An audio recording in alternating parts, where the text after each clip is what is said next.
I have many Israeli and Jewish friends who are hesitant to come to Berlin. They're worried that on the streets they'll feel compelled to ask someone, "Where were you when my family was gassed?" But this question is becoming increasingly difficult to ask for a number of reasons. One reason is that it's increasingly difficult to find people who were of the age of majority during the Nazi regime. You would have to be at least, let's say, 18 years old to perhaps be responsible in 1945. That person today is 85 years old. And if you look around in the city streets of Berlin, there are very few people of that age. There was a generation changeover. Another reason it becomes complicated is because many people who live in Berlin today, their parents or grandparents were not in Germany during that time. Many people come from Turkish or Lebanese origin. It's an increasingly multicultural city. So the question too of cultural transmission comes into play.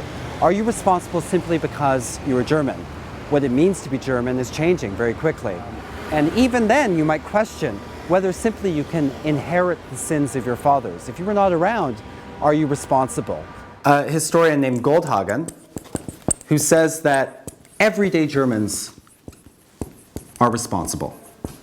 He has put forward the thesis that every level of German society is implicated in the guilt for what happened to the Jews. Everyone. Even the Jews?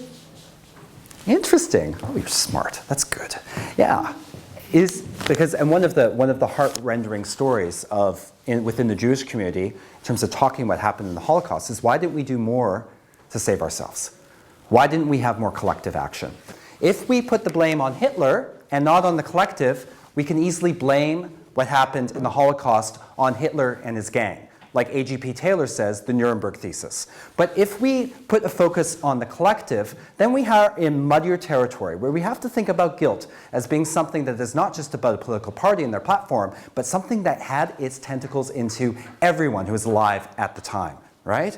Everyone, maybe just the power structure, maybe everyone, but we're walking into those dangerous and probably good to consider waters. Now, that leads to the final question is that guilt, is that sense of collective responsibility transmittable over the centuries, over the generations, what have you? Maybe it could be if we thought about Germans as a cultural unit, which is transgenerational, you know what I mean?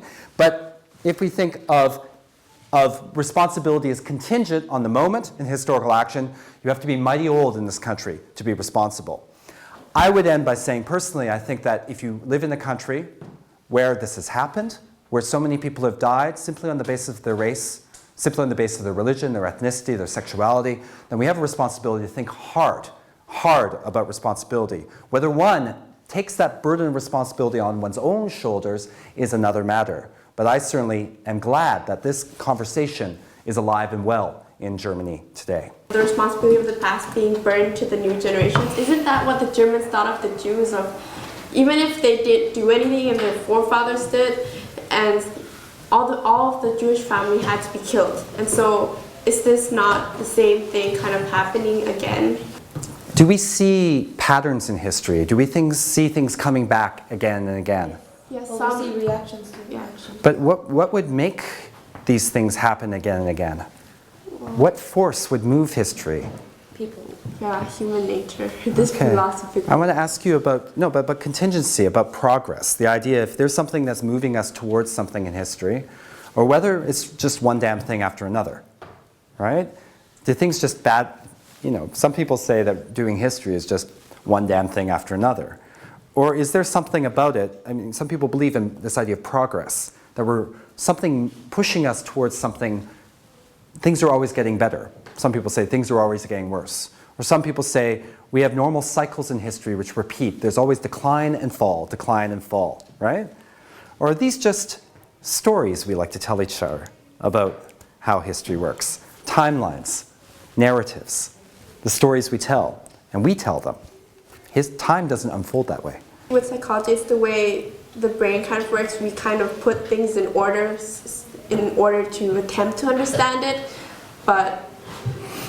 and it's also because of the way history is often taught by teachers. I like that. That's a great answer because the focus is so much on things happen in patterns in history because our brain likes stories and likes patterns, and historians try to put things into stories and narratives, which give the appearance of a plan or appearance of progress.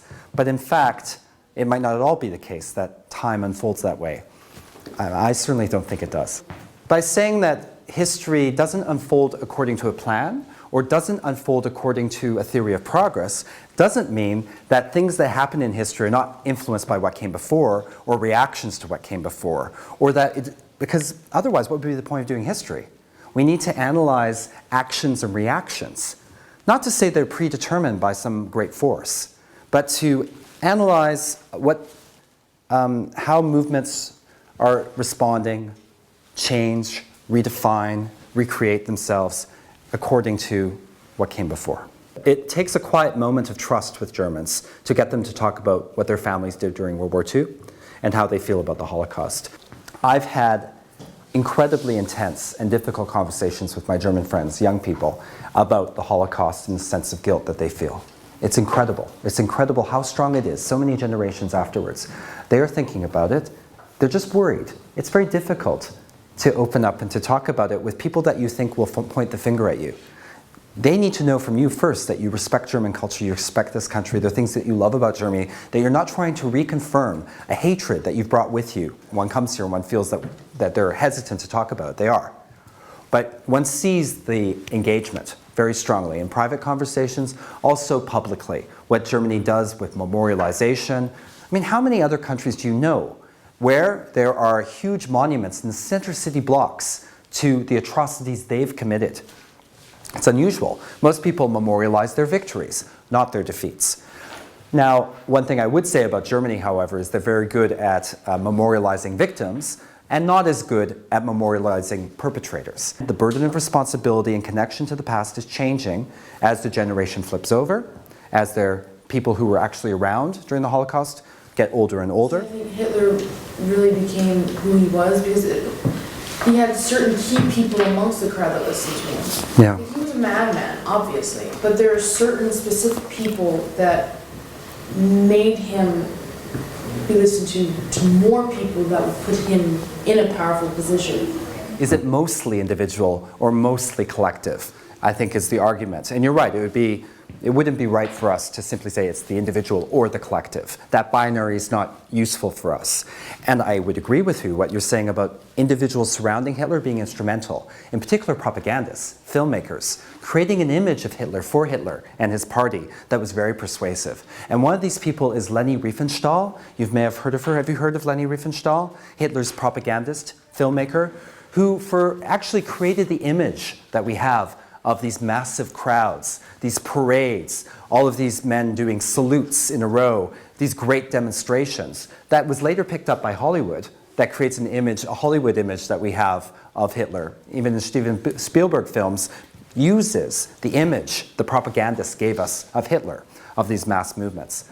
But again, you can go back to the individuals. There were individuals making these decisions. And there's a real difference between the reality of National Socialism, of the Nazis, and the image projected by the propagandists, who loved these big, muscular kind of German men with blonde hair and blue eyes and, ripped torsos and so forth, throwing the discus. This was the image of the strong German. Have any of you taken a look at pictures of the Nazi Party officials? Do they look like that? No. Image, reality coming into conflict. Individuals can also give the appearance of collective movement, but it's been organized by an individual, a propagandist, for example. We did not go to war in the West to save the Jews. World War II did not happen because we were intent on stopping the Holocaust from happening. People in places like Canada and Britain and the States at that time went to war because Hitler was expanding and invading neighboring countries and destroying the stability in Europe. That's why people went to war. They would have bombed the tracks at Auschwitz if the Allies had really wanted to put an end to the war and fight Hitler because of what he was doing to the Jews. And we have to remember that. We have to remember that. And we have to also examine Western policy during World War II and the atrocities, or the lack of conviction to fight atrocity that goes through World War II planning. I think that's also very important to keep in mind.